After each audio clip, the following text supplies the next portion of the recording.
Não, sim, tem que primeiro ver como é que está a questão do Wesley, né? Porque o Carboneiro não deve estar à disposição, né? O Wesley depende de como evolui, né? A ideia era a gente ter os substitutos, né? Por um lado, né, o Tabata, né, com um pouco mais de jogo, de associação, por outro, até mais a contundência, né, do Vitinho. Depois ali, perto da metade do primeiro tempo, eu troquei ele de lado, né, para explorar um pouquinho mais aqui a velocidade pelo lado esquerdo e a combinação junto com o Berna. Nessa, eu penso que o jogo ele se desenhou mais ou menos com uma características das duas equipes. O Palmeiras, né, com seus encaixes individuais, com muito ganho de duelo, né, a gente organizando coletivamente as jogadas, mas parando na última linha do Palmeiras que venceu muito dos seus duelos com a linha ofensiva. As bolas longas do Palmeiras a partir dos zagueiros e do Everton e a disputa de primeira e segunda, e a partir dali eles construindo. Penso que foi um jogo equilibrado e que o detalhe decidiu contra a gente. Eu penso que as oportunidades que nós criamos, né, sobretudo ali no segundo tempo, com poucos minutos a gente teve uma oportunidade de cara com o Werner, depois mais uma de cabeça, depois mais uma defesa do Everton, e o Palmeiras explorando o que tinha dentro do seu modelo de jogo, muita competição, mantendo o zero do placar e apostando nas jogadas de velocidade em contra-ataque quando retomava essa bola da nossa primeira linha ofensiva. Como eu disse, que no dia de hoje teve pouco sucesso, né, nos duelos individuais ali na frente. Nós conseguíamos organizar bem na nossa primeira fase de construção, passávamos, né, por ela, passávamos pelo meio campo, mas esbarrávamos, né, na linha defensiva bem montada do Palmeiras e na característica, né, dos duelos muito fortes, né? É frustrante porque a gente sabe que fez um jogo que poderia ter um resultado diferente. E no segundo tempo eu abri, lancei mão, né, dos jogadores que eu tinha no banco, botei 2 avantes, a gente seguiu com a posse e o Palmeiras no mesmo modelo, agora defendendo uma superioridade, né, no placar. Né? Frustrante, né, mas importante a gente que deve tirar lições. Em jogos desse nível é preciso ter erro perto do zero, né, nos dois momentos, né, nas duas linhas. Né, e hoje o detalhe decidiu contra a gente. Boa noite, Roger. Essa semana mesmo você disse que campeonato de pontos corridos se perde no primeiro quarto da competição e se ganha no último quarto. Em 4 rodadas, hoje o Inter vê os 2 principais adversários, Flamengo e Palmeiras, já dispararem 5 pontos na competição. No sábado tem um clássico Grenal contra um time que acaba de ter seu treinador demitido após a derrota em São Paulo. O que o resultado de hoje aumenta dessa responsabilidade para o clássico, para que não veja, quem sabe, os adversários dispararem 8 pontos na tabela? A ideia é sempre a mesma, manter-se no bloco da frente, né, com essa distância de pontos, né, muito próxima, né, para a gente seguir, né, com a possibilidade de arrancar no quarto final da competição e se manter na briga pelo título. É óbvio que uma derrota dentro de casa nunca está nos planos, contra um adversário postulante ao título, né, que modificou muito e está também reorganizando seu time. Não muda o cenário para o clássico no final de semana, né, porque a gente sabe das nossas ambições, né? O envolvimento externo do clássico em função do contexto, né, não deve mexer nas nossas aspirações para o jogo, né, mas a gente sabe que esse contexto de fora, né, por vezes busca influenciar dentro. A gente vai se manter focado no que é necessário, né, como se não deixar os adversários abrir muitos pontos à frente e se manter na briga pela essa possibilidade de título. Roger, vai ser uma preparação bem curta para o Grenal, né? Quinta e sexta. O fato de ser já o 4º Grenal dessa temporada, estamos em abril, ajuda a entender melhor o que pode ser o jogo, o conhecimento das duas equipes, ou essa notícia de agora, da demissão do Gustavo Quinteiros, que está confirmada já, mexe muito com a preparação, pode mexer muito na maneira, né, do adversário jogar, enfim, o que você imagina que possa acontecer no sábado? Mexe muito, né, porque a gente não sabe como o adversário pode vir, né, com a saída do treinador. né, imagino que as ideias que estavam sendo aplicadas, né, não devam permanecer, né? Então a gente, né, vai trabalhar em cima, né, do que vocês me derem de informações desse dia, por favor. Né, agora use as fontes de vocês para me ajudar, né? Roger, também falando do Grenal, né? Semana curta, de preparação curta, já teve uma para esse jogo de hoje contra o Palmeiras, mais na sequência do Grenal. Os jogadores que estão fora, quem que tu imagina que possa contar, pelo menos ter à disposição? Há uma expectativa daqui a pouco do Vitor Gabriel ter a condição de retorno, ficando à disposição ainda, ou não? O Juninho também, que pé que anda? Eu acho que os dois já estarão, né? Tanto o Vitor quanto o Juninho já estarão à disposição, né? Se a gente quisesse precipitar um retorno de ambos, né, a gente até poderia para esse jogo, mas com 100% de segurança da plena recuperação para o clássico eles estariam à disposição, porque iniciaram a fase de treinamento junto com o grupo, né, na véspera da preparação para esse jogo ontem.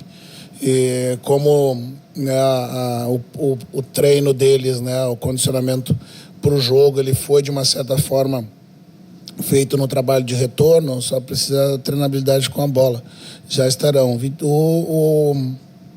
O Wesley, né, foi um desconforto, né, mas como o Wesley teve um episódio, né, que também foi, acho que o ano passado, jogou com um pouco de desconforto, que depois acabou se transformando em lesão, a insegurança do atleta de novamente, né, acabar podendo, né, em caso de recidiva, né, ficar mais tempo fora, né, foi retirado. Vamos ver como é que está a clínica dele amanhã e posteriormente para esse jogo, né, para o clássico. Né, agora o Carboneiro não conto com ele, né, porque de fato vai demandar mais tempo. Roger, ainda aqui na frente, pequenininho aqui na frente. Ainda sobre essa questão da coletiva passada, que você citou o livro do Guardiola sobre as 10 primeiras partidas, as 10 últimas, a busca de uma regularidade, ela pode ser comprometida por lances como foi o de hoje, por exemplo, um pênalti, de novo, um lance que podia ser um pé alto dentro da grande área e não é marcado um pênalti? Eu quero evitar falar da arbitragem, né? Porque eu já me incomodei falando muito da arbitragem. Mas, para mim, tudo não é a capacidade da arbitragem, é os critérios, né? Que a gente vê jogo a jogo, eles serem mudados, como se cada árbitro fosse um indivíduo que respondesse pelas suas próprias regras do jogo.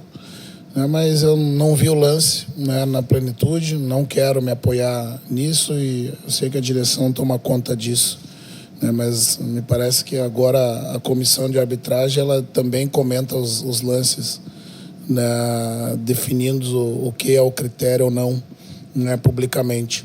Né. Para mim isso só enfraquece a capacidade dos árbitros de conduzir o espetáculo.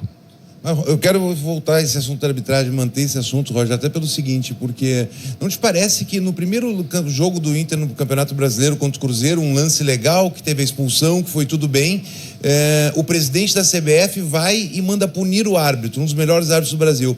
Não parece que fica um recado muito claro, se favor de alguma coisa com o Inter, tu vai ser punido. Porque o líder do Campeonato Brasileiro hoje, em 3 jogos, foi favorecido pela arbitragem. E não acontece nada com os árbitros. E até ano passado, tu teve um problema no jogo Inter e Cruzeiro, eu me lembro da tua irritação, inclusive, que vocês receberam uma normativa antes do jogo, indo pro estádio Mineirão, que não podia mais reclamar todo mundo, que era uma coisa assim, né? Vocês receberam alguma normativa agora que é válido o chute na cabeça na área? Não recebemos, né? O lance do Rogel foi dito pela comissão de arbitragem que o atleta teve muito cuidado, né, para dar o chute. Para mim, deixa a direção falar, né, porque senão a gente fica marcado como querendo dar desculpa do perdedor, e que não é o caso. Eu não contesto a qualidade dos nossos árbitros, eu contesto sempre os critérios. Todo ano muda o critério. Todo ano muda o critério, né? E a gente fica aqui sem saber para onde vai. Imagina os árbitros, né, que tem que conduzir o jogo. Roger, aqui, boa noite. Eu gostaria de te perguntar sobre o retorno do Gabriel Carvalho, o que tu achou da atuação dele hoje, né? Que ganha mais uma opção aí. E por que o Gustavo Prado não foi opção hoje no banco de reservas, justamente porque não tinha nem Wesley nem Carboneiro, então, né, naquela posição dos lados ali, por que o Gustavo Prado não foi uma opção? Obrigada. Porque a gente eu faço um cenário do jogo, imaginando quais cenários eu teria, né? E um dos cenários foi justamente pelo Luca fazer lado também e segundo atacante, né? Imaginando um cenário de que eu sofro um gol quando eu já tirei troquei o Ener, por exemplo, pelo Borré, e sofrendo o gol eu teria que abrir, como eu abri um segundo atacante, o Luca Farias também em melhores condições do que o Prado, que é um jogador de beirada. Então, como nós tomamos o gol ainda com o Ener em campo, né, eu consegui colocar o Borré junto com o Valência à frente sem tirá-lo. Né? Então, foi opção imaginando os cenários da partida, o que a gente ia ter. Né? E na verdade, né, o que nós propusemos depois, né, foi ampliar os dois laterais ao mesmo tempo e fazer uma linha de 3 para a gente defender também. E nesse cenário eu não tenho ponta. Os pontas vão ser os laterais que passaram a ocupar o terço final.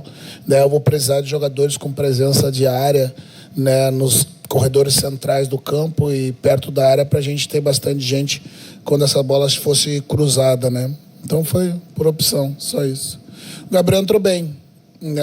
Eu pedi para ele, né, fazer esse jogo de circulação, hora por dentro, hora por fora, para deixar o Diego na amplitude do campo, né? Ele entrou inicialmente no lugar do Tabata no lado do campo, fazendo o lado e meio, e depois, quando eu coloquei o Diego, a ideia era trazer ele um pouquinho para o centro, né, um pouquinho para meio corredor, para abastecer o Diego nessas bolas de ultrapassagem e amplitude no fundo do campo. Acho que entrou bem para o primeiro jogo, acho que ele foi bem. Roger, boa noite. Queria te ouvir sobre duas individualidades. Uma justamente, né, o Diego Rosa, que acabou substituindo o Aguirre hoje, né? Você tinha o Natan no banco, optou pelo Diego. Queria te ouvir sobre ele, já fez um bom jogo lá em Fortaleza. E sobre o Borré, né? Afinal, ele tem 3 gols na temporada, ele parece um cara que briga muito, mas não está conseguindo, né, gerar essa oportunidade como o Valência gerou hoje e acabou parando no Everton. Como é que você tem trabalhado, né, para retomar essa confiança do Borré e que os gols voltem naturalmente? É dar a oportunidade dele estar em campo, né? Só existe uma forma, né, do jogador buscar o protagonismo de novo, estando em campo. Com a ajuda dos companheiros, dos seus colegas, voltar a ter a oportunidade de estar na frente do gol e definir, né? Então é só o jogo que recupera o jogador. A confiança só volta jogando. E embora eu não vejo o Borré sem confiança, né? Eu acho que ele alternou momentos e junto com a boa fase do Valência que acabou virando titular. O Diego entrou bem, né? Eu precisava o Natan ter um jogo mais de construção, de boa relação com a bola, e estava um jogo muito físico. Eu precisava era do Diego naquele momento, né, a força de passagem dele do campo, força essa que ele já mostrou lá em Fortaleza e que eu queria que ele repetisse. Ele alçou a profundidade algumas vezes, ele conseguiu fazer essa bola chegar na área, mas muitas vezes nós não matava primeiro pau, sempre tinha uma sobra de primeiro pau para tirar essa bola e rebater. A ideia foi essa, desse jogo. Penso que quando a gente começou a colocar ali também o Oscar, a gente começou a ficar com a bola, mas daí o Palmeiras faz o que faz de bem há 4 anos, se defender bem, né, e usar o contra-ataque para nos machucar. Obrigado, Roger. Boa noite.